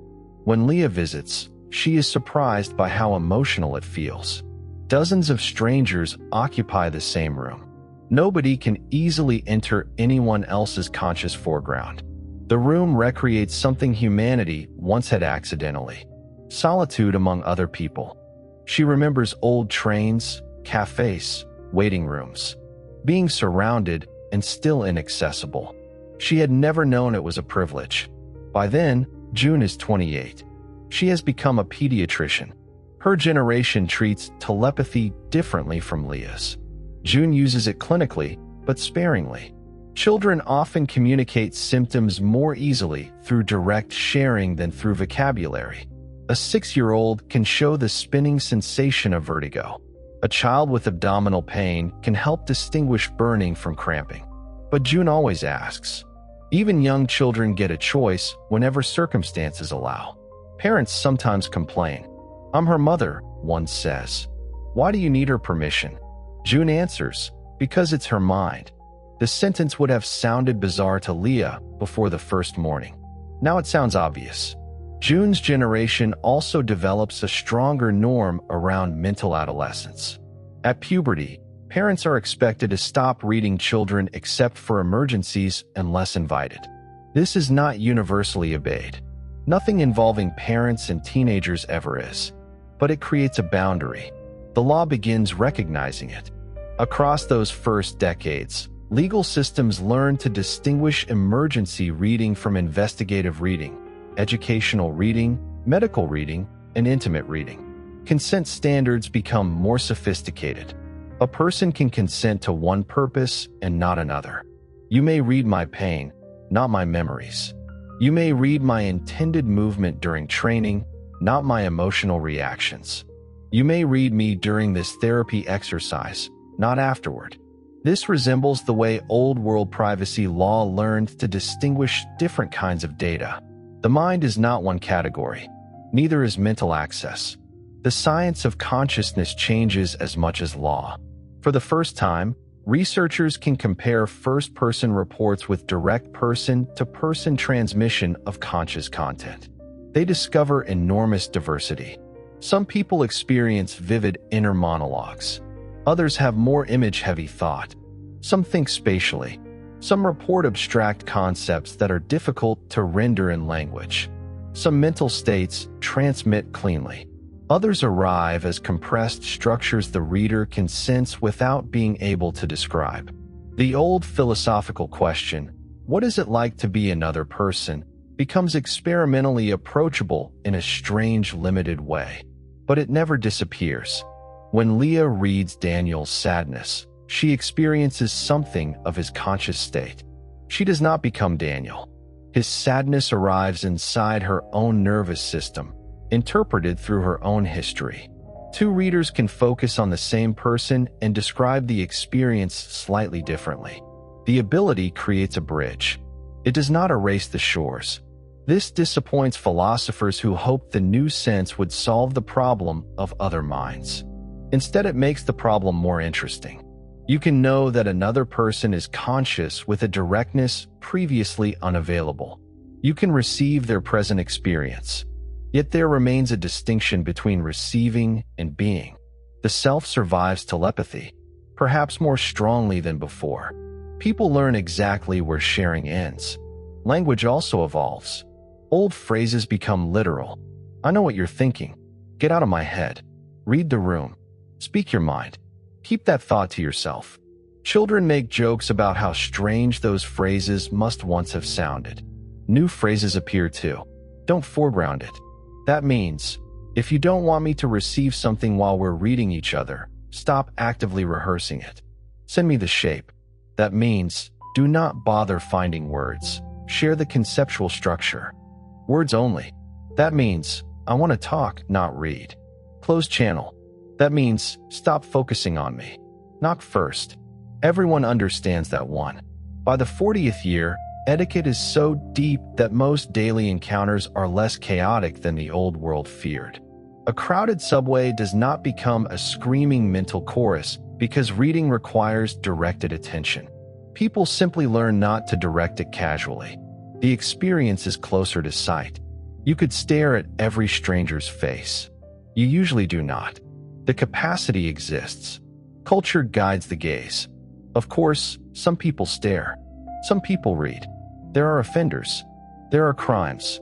There are scandals. There are people who enjoy violating boundaries.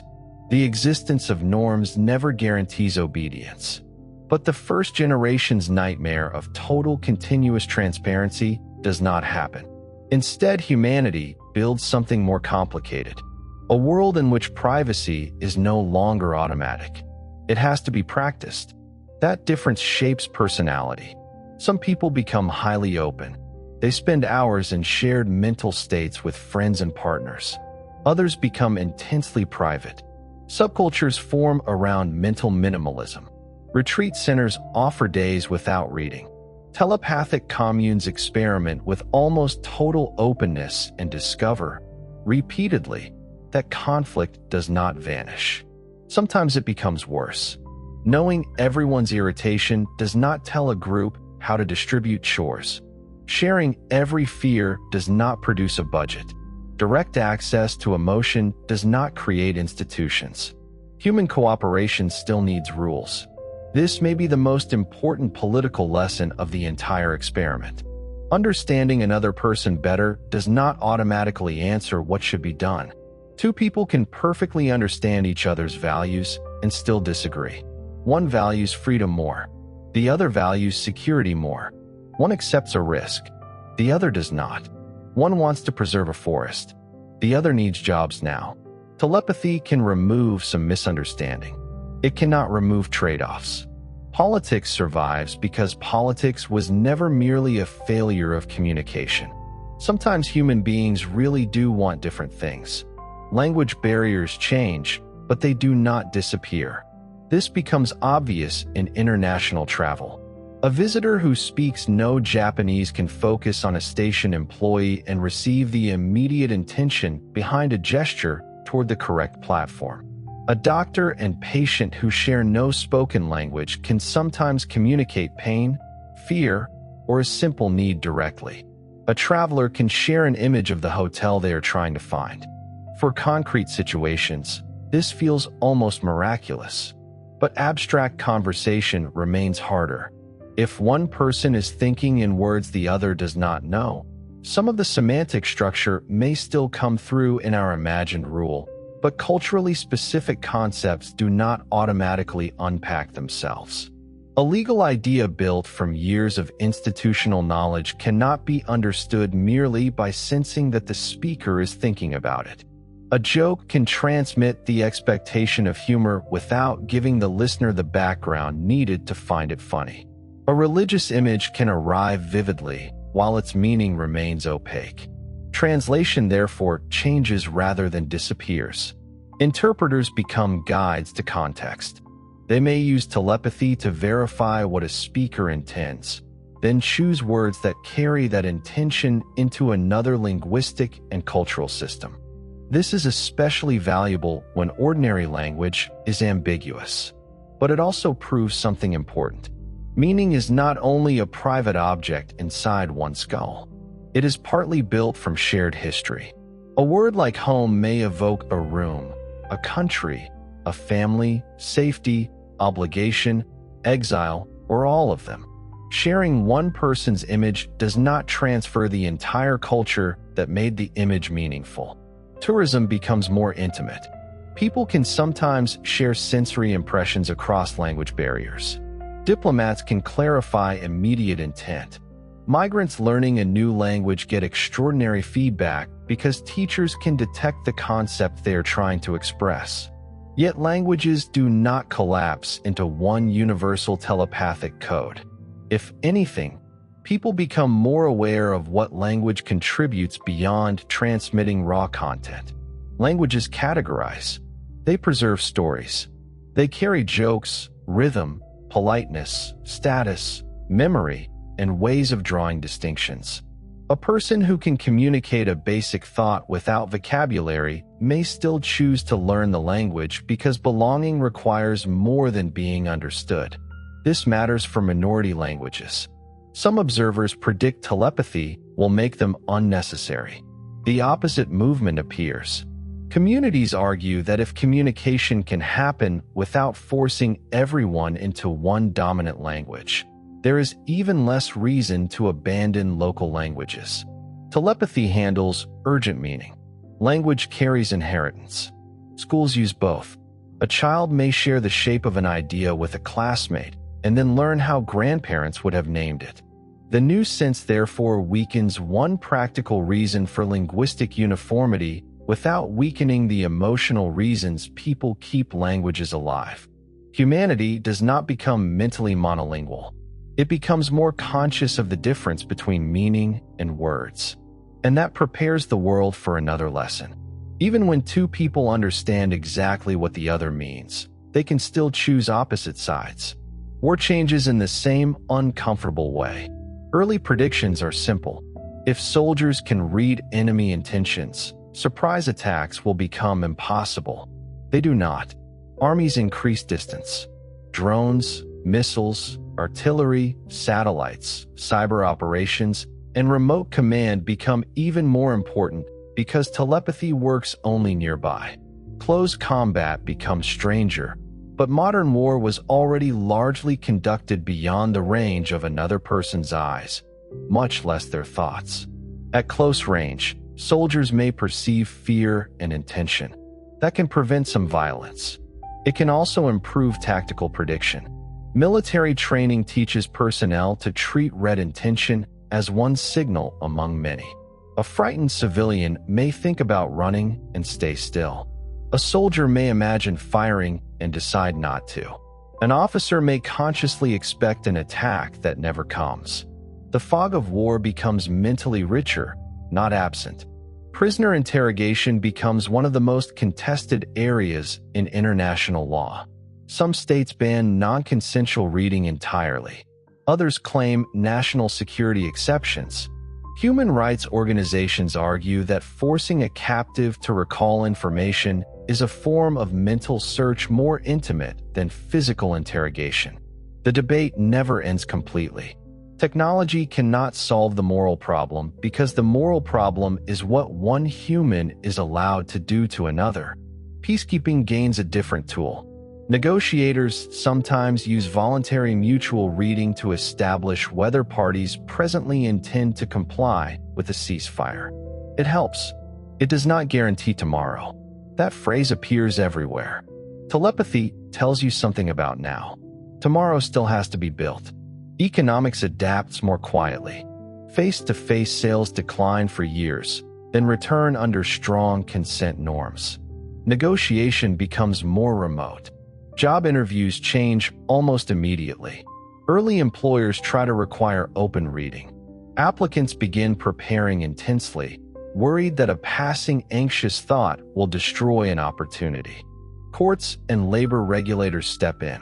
Mental access becomes restricted in hiring much as certain medical or genetic information once was. The strongest argument is practical as well as ethical. An applicant's unfiltered thoughts are terrible employment data. Everyone has irrelevant reactions. Everyone experiences anxiety. Everyone thinks things they would never act on. Organizations that select employees by momentary mental impressions become worse at hiring. The market punishes some invasive practices even before law does. Other uses remain valuable. A pilot training in a simulator may allow an instructor to read attentional focus. A surgeon may let a trainee perceive which anatomical cues matter during a procedure. A craftsperson can share the visual judgment behind a cut. Telepathy becomes most useful when both people want to communicate something that is difficult to verbalize. That becomes the central economic distinction. Reading people who want to be read creates value. Reading people who do not want to be read creates risk, abuse, and often bad information. The new world, therefore, does not become universally transparent. It becomes selectively porous. And selective porosity is enough to change love, education, medicine, law, and art without dissolving individual minds. When Leah is 73, Daniel has a stroke. It happens in the library he designed. They are attending an anniversary event for the Quiet Core. Daniel is speaking with an architecture student when he stops mid-sentence. His face changes. One arm weakens. Leah sees it before she understands it. Then she focuses on him. What reaches her is confusion, not a sentence. A broken spatial map. The room feels wrong inside his mind. He tries to form a word and cannot. Leah calls emergency services. The architecture student keeps Daniel seated safely. Within minutes, paramedics arrive. One asks permission to read. Daniel cannot answer clearly. Emergency law allows limited reading when a patient lacks capacity and the information may guide immediate care. The paramedic focuses. He receives conscious distress and the failed attempt to produce language. It supports what the physical exam already suggests. It does not locate the clot. A scanner does that. Medicine still needs machines. Daniel receives treatment quickly. He survives. But language is difficult afterward. For several weeks, telepathy becomes something different for them. Daniel has aphasia. He knows more than he can say. Sometimes he can share an image with Leah when a word will not come. A cup, a street, June's face, the layout of their old apartment. This is one of the clearest benefits the ability ever gives them. It does not cure the stroke. It does not restore damaged language circuits. It creates another route for some conscious content. When Daniel is frustrated because he cannot name a common object, Leah can sometimes understand what he means. But even here, limits remain. Complex ideas are hard. The precise argument he wants to make about a building cannot simply be transmitted whole. His trained architectural knowledge is distributed across years of learning. He may convey a spatial intuition, but Leah does not become an architect. Rehabilitation remains work. Speech therapy remains work. Practice remains work. Months pass. Words return slowly. One evening, Daniel says a complete sentence without stopping. "I miss talking to you." Leah laughs. "You were sharing thoughts with me every day." "I know." He searches for the next phrase. It wasn't the same. That sentence stays with her. Telepathy was supposed to make speech obsolete.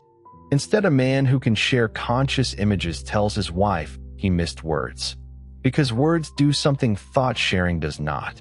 They package experience deliberately. They let a person choose. They create a public object between two private minds. Daniel eventually recovers enough speech to teach again. His stroke makes him an advocate for telepathic communication aids, but he dislikes people calling them replacements for language. Bridges, he says, not replacements. At 76, Leah retires. The law she leaves is almost unrecognizable from the law she entered. Mental privacy is established. Telepathic evidence is regulated. Unauthorized government reading usually requires the equivalent of a search warrant or is prohibited entirely, depending on jurisdiction. Mental content alone is rarely enough for conviction. Professional consent standards exist. Children have specific protections. The law remains inconsistent between countries and imperfect inside every country. But the central principle is no longer controversial in Leah's society. The ability to access a mind does not create an entitlement to access it. She thinks about that on her final day. Her students throw a small reception. One asks permission to read a memory from her first telepathic morning. Leah agrees. She reconstructs the kitchen as carefully as she can. Coffee. Morning light. Daniel searching for keys. The first impossible thought. The student smiles. Then Leah stops. That's enough. The student immediately breaks focus. A tiny act. Permission given. Permission withdrawn. Permission respected. Leah realizes that this, more than any court ruling she helped write, may be what social progress actually looks like. Not the elimination of power, the ordinary habit of stopping when someone says enough. Retirement gives Leah more time with June and with June's son, Miles. Miles belongs to a generation for whom mental privacy law is older than he is. He finds his grandmother's stories almost prehistoric. When he is 12, he asks, "So before, you couldn't read anybody at all?" "No. Even if they said you could." "No. That sounds lonely." Leah smiles. "Sometimes." Then he asks, "But nobody could read you either?" "No. That sounds amazing." Both are true. This may be the fairest judgment on the old world. It contained forms of loneliness created by not knowing what others felt. It also contained forms of freedom created by being unknowable. The telepathic world gains one and loses one. then spends generations trying to rebuild the useful parts of both. Miles grows up with rituals his grandmother never had. At a birthday dinner, people sometimes open channels for a toast. Instead of only describing what they appreciate about someone, they allow a brief, intentional sharing of memory. At funerals, some families do the same. At weddings, mutual reading is optional. Many couples choose 1 minute. Others refuse on principle. Nobody considers refusal evidence of weaker love. That cultural change took decades. When June marries at 35, she and her partner choose not to read during the ceremony. Leah is surprised. Why? June smiles. Because I want to hear what he decided to say. Leah understands immediately. There is something beautiful about a sentence that has passed through all the noise of a mind and been chosen. The telepathic world learns to value chosen speech precisely because unchosen thought is available. An apology means more when the speaker could simply expose remorse, but instead works to say what was done. A promise means more because present intention is not enough. The person chooses words that can be remembered later. A declaration of love is not redundant because you can sense affection. It is an act. Telepathy reveals mental weather. Language can make commitments. That becomes one of Leah's favorite phrases in old age. Mental weather. Thoughts pass. Images pass. Irritation passes. Fear passes. Desire changes. Intentions form and dissolve. Human beings once assumed that if they could access mental life directly, they would finally discover the stable, hidden truth beneath behavior. Instead, they discover weather. Patterns exist. Climate exists. Character exists. But no single cloud defines the sky. This changes moral judgment. A society that has witnessed everyone generate unwanted, selfish, absurd, sexual, aggressive, jealous, frightened, and contradictory thoughts becomes less willing to treat mental purity as a realistic standard. People are judged more by what they repeatedly choose and do. Not perfectly. Scandals still happen. Moral panic still happens. But the cultural distinction between thought and action becomes stronger than it was before telepathy. This has an unexpected effect on shame. Some people feel less alone. The teenager who thinks something bizarre discovers that millions of minds produce bizarre fragments. The grieving person who experiences a moment of relief learns that this does not mean they did not love the person who died. The new parent who briefly wishes for their old life discovers that other devoted parents have the same thought. The person standing at a cliff edge who imagines stepping forward can understand that an image is not a command. Ordinary mental strangeness becomes more ordinary. In one sense, humanity loses privacy. In another, it loses the illusion that everyone else's mind is cleaner than yours. That may be one of the quietest gifts of the change. Before we return to Leah and Daniel in old age, bring the thought experiment back to the world we actually inhabit. No human being can do what they have been doing. There is no evidence that ordinary brains transmit readable thoughts through space to other ordinary brains. What exists is both less magical and, in its own way, more remarkable. Researchers can record patterns of brain activity with tools such as implanted electrode arrays, electrocorticography, magnetoencephalography, electroencephalography, or functional magnetic resonance imaging. Machine learning systems can then learn relationships between those signals and particular tasks. In people with severe paralysis, implanted brain-computer interfaces have decoded attempted speech at rates that begin to approach useful conversation. Other work has reconstructed semantic information from non-invasive fMRI recordings while participants listen to or imagine language. These systems are not opening arbitrary minds. They do not reveal every secret belief. They do not work equally on strangers. They rely on constrained tasks, large amounts of data, individual calibration, cooperation, or invasive sensors depending on the method. The gap between that science and our fictional telepathy is enormous. And yet the real research teaches us something useful for the hypothetical. Thought is not one simple object. The neural activity associated with attempted speech is not identical to all conscious thought. Semantic meaning is not identical to exact wording. Imagined speech is not identical to remembered imagery. A brain contains multiple interacting systems, and conscious experience is not neatly stored as a universal subtitle track. Even inner speech itself varies between people. Some people report a great deal of it. Others report much less. The scientific debate about exactly how to characterize people who report little or no inner speech is still active, which is another reason not to build our scenario around the assumption that everyone secretly narrates life in complete sentences. So when Leah reads Daniel, she does not receive a transcript file. She receives whatever his present consciousness happens to make available through our impossible new sense. That rule is why the world does not become simple. It is why a thought cannot automatically convict someone. Why a child imagining death is not wishing for death. Why attraction is not infidelity. Why confidence is not knowledge. Why memory is not a recording. Why fear is not guilt. Why an intrusive image is not intent. And it is why privacy still matters even when concealment becomes more difficult. What would likely happen if an ability like this truly appeared depends enormously on its exact rules. If every thought were broadcast automatically to everyone nearby, crowded cities might become psychologically intolerable. If people could search memories without consent, privacy would be far harder to reconstruct.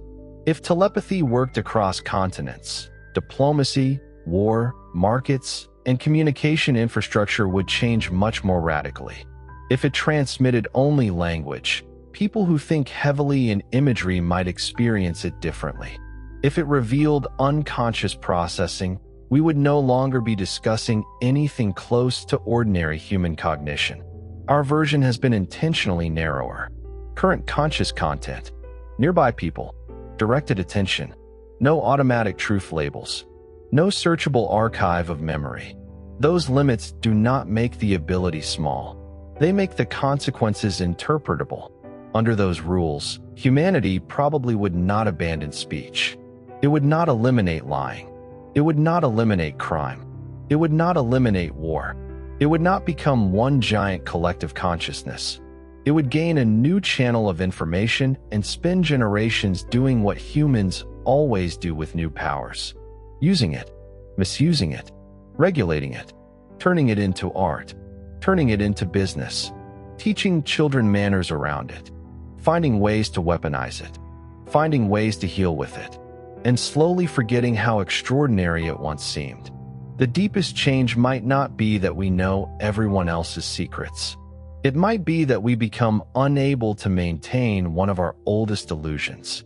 The illusion that the private mind is a clean, stable statement of who a person really is. If everyone could occasionally see everyone else's mental weather, humanity would discover just how much character depends on selection. You are not every sentence your mind produces. You are not every image. You are not every fear. You are not every passing impulse. You are also not completely separate from them. Patterns matter. What you rehearse matters. What you encourage matters. What you return to matters. But a life is shaped by choices made through mental noise, not by the absence of noise. That understanding could make society gentler. It could also make society more sophisticated about responsibility. A person cannot excuse years of cruelty by saying, "Those were only thoughts," when those thoughts repeatedly became action. And a person should not be condemned for one disturbing mental event that was resisted and never acted upon. Telepathy would force a distinction moral philosophy has always needed. Between experiencing something and endorsing it. Between endorsing something and intending it. Between intending something and doing it. Between doing something once and becoming the kind of person who repeatedly chooses it. No magical sense can erase those distinctions. By the time Leah is 83, she has spent more than half a century living with them. Daniel is 84. His stroke is a decade behind him. He walks slowly now. His speech is mostly fluent, although fatigue still makes words harder. June visits every Sunday. Miles, now in college, sometimes brings friends who find Leah fascinating because she remembers the before. That is what young people call the period before mind reading. Not formally, just casually. The before. One winter evening, Daniel and Leah sit in the kitchen. Not the original kitchen. They moved long ago. But Daniel designed this one with the same small detail Leah once laughed at. The key hook is immediately beside the door. He almost never loses them. Snow is falling outside. Leah makes tea. Daniel watches her. "Can I read you?" he asks. After all these decades, he still asks. Leah smiles. "No." He raises an eyebrow. "Words only tonight." "All right." They sit. For a while, neither says anything. This would have seemed almost pointless to the world during the first year, when people were intoxicated by direct mental access. Why sit in silence if you can know? Because silence changed. Silence in the old world could hide uncertainty. Silence in the new world can be a gift deliberately maintained. Daniel looks at the snow. "I was thinking about the keys." Leah laughs. "Of course you were. You heard me that first morning." "I did. I thought I was losing my mind." "So did I." "No. You thought I was losing mine." She remembers. He is right. They laugh again. There are more than 50 years of memories between them now. Arguments. Trips. Funerals. June is a baby. Daniel's stroke. Court cases. Buildings. The first mental privacy protests. The first no-red restaurant. Robert's hospital room. The quiet core. They could open the channel and flood one another with fragments. Instead they talk. Daniel says, "Do you ever miss it?" "What?" "Before." Leah thinks. "Sometimes." "What part?" She could answer privacy. But that is too simple. People in this world have privacy. It simply requires more work. She could answer mystery. But mystery still exists too. Even after 50 years, she does not fully understand Daniel. He does not fully understand her. Access was never identity. Finally, she says, "I miss not having to choose the boundary." Daniel nods. That is the cost. Before telepathy, mental privacy was the default. People could choose disclosure. Now people also have to choose non-disclosure. Every boundary is partly active. Every close relationship contains decisions about when to open and when not to. The gift created labor. So did language. So did love. Daniel thinks for a while. Leah does not read. Then he says, "I think I'd still keep it." "The ability?" "Yes." "Why?" He looks at her. "Because of the weeks after the stroke." Leo understands. For him, all the invasions, laws, awkwardness, scandals, and new etiquette are weighed against one period when words failed and another route remained. For Leah, the answer is less clear. She has seen defendants mentally searched, children overread, refugees fleeing thought surveillance, marriages damaged by people treating passing mental content as verdict. She has also seen frightened patients understood. Students share insight. Families recognize grief. Two brothers stop accusing each other of lying. There is no clean answer. That feels right. A sense is not moral. Eyes can witness beauty or invade. Language can comfort or deceive. Memory can preserve love or sustain resentment. Telepathy would be another human capacity. Its consequences would depend on culture, institutions, restraint, and the choices people make with it. Several years later, Daniel's health declines. Not dramatically at first. He tires, walks less, sleeps more. June notices before Leah is ready to. Doctors find heart failure. Treatment helps, then helps less. At 89, Daniel returns to a hospital room that reminds Leah painfully of his father. The symmetry is not lost on either of them. June sits beside the bed. Miles visits. Friends come. Daniel accepts mental reading from some people and not others. This surprises no one. On his final afternoon, Leah is alone with him. Snow is falling again. Not heavily, just enough to soften the parking lot outside the window. Daniel is awake, but tired. Leah holds his hand. "Can I read you?" she asks. His eyes open. He smiles faintly. Words only. For a second, she thinks she misheard him. Then she understands. It is their old phrase. He does not want his last conscious hours turned into an excavation. He wants to decide what leaves his mind. Leah nods. Words only. They sit together. Daniel says very little. Neither does Leah. At one point, he asks whether June has gone home. Leah says she has. He asks whether the snow is sticking. She looks outside. A little. He says, "Good." Hours later, his breathing changes. Leah does not read him. She could. She does not. She remains beside him while his conscious world becomes whatever it becomes beyond her reach. And when he dies, the last boundary between them is one she chose to respect. This becomes, unexpectedly, the memory Leah values most from their marriage. Not the first time she entered his mind. The last time she chose not to. Years pass. Leah becomes one of those elderly people who remember a world young adults can barely imagine. Students still interview her occasionally. Documentary crews ask what the first day felt like. Researchers study the founding generation's adaptation. The same question appears repeatedly. Was humanity better before or after? Leah never gives the answer they want. Better at what? The telepathic world is better at some forms of communication. Worse at effortless privacy. Better at recognizing sincere misunderstanding. More vulnerable to intimate surveillance. Better at communicating certain sensations. More complicated in law. More direct in some relationships. More demanding in others. There is no single meter called better.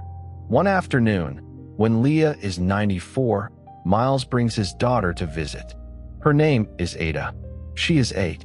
Ada has never met anyone born after the before, but old enough to remember it clearly. She treats Leah like a historical artifact. Great-grandma. Yes. What did thoughts feel like when nobody else could read them? Leah laughs. The same. Ada looks disappointed.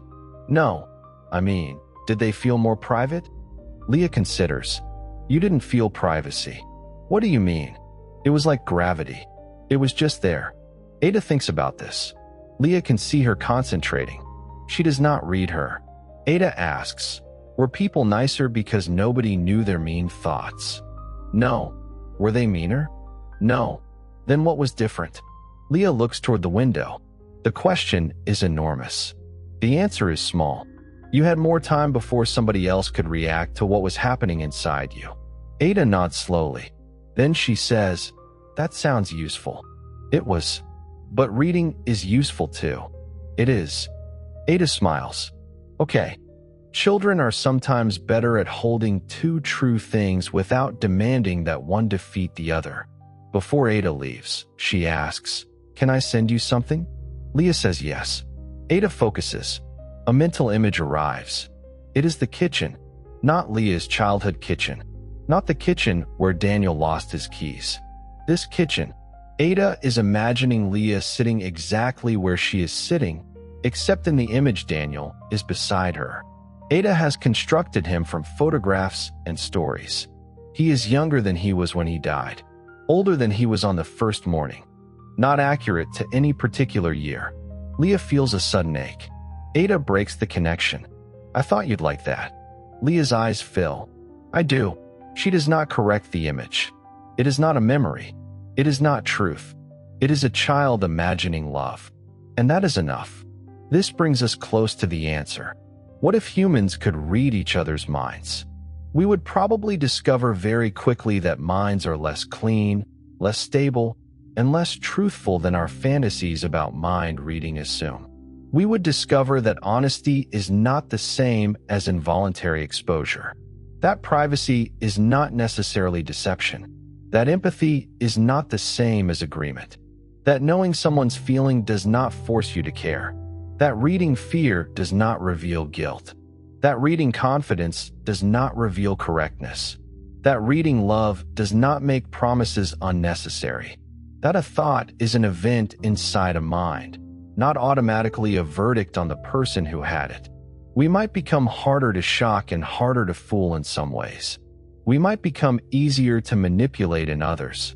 We would build laws around the mind, architecture around distance, etiquette around attention, education around consent, security around secrets humans do not consciously know. We would still speak, still write, still argue, still misunderstand, still fall in love, still disappoint each other, still change our minds. And perhaps the most surprising thing would be how much of humanity remains recognizable. Because human civilization has never depended on perfect access to other minds. It has depended on something more difficult, creating enough trust between minds that are not identical. That problem survives telepathy. Only the tools change. Now let the impossible world loosen. There is no one in the room beside you who can simply focus and hear your private thoughts. Your mind remains yours in the ordinary biological way it always has. And even the technologies that can decode limited information from brain activity today are nothing like effortless remote mind reading. They require equipment, constrained conditions, computation, and, in the most striking non-invasive language work, extensive cooperation and individual training. So whatever crossed your mind during this story stayed where thoughts normally stay unless you chose to express it. A strange image, a half-finished sentence, something funny, something worried, something you would never say aloud because it was meaningless 5 seconds later. That is ordinary consciousness. You do not need to defend yourself from every thought you have. You do not need to explain each one. You do not need to turn each one into identity. Tonight, they can simply pass. Picture, if you'd like, Leah in that final quiet room with Ada's impossible little image still warm in memory. For most of her life, she could enter another person's conscious space. What mattered in the end was knowing when to enter and when to remain outside. Maybe that is already true for us in a simpler form. We cannot read one another's minds. So we ask, we listen, we wait for words. We notice when someone does not want to answer. We decide whether to believe. We misunderstand and try again. Imperfect tools, but they are the tools that built every friendship, every family, every act of cooperation humans have ever managed. You do not need perfect access to be close to someone. You need attention, patience, and enough respect to let another mind remain another mind. So let your own mind become private and quiet in the easiest way now. Not empty. It does not need to be empty. Thoughts can come and go without anyone hearing them.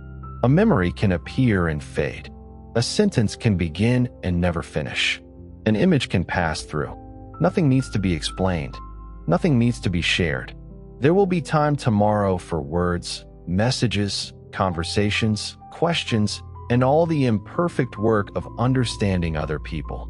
For now, there is only this one mind, resting inside this one quiet moment. The world can stay outside for a while.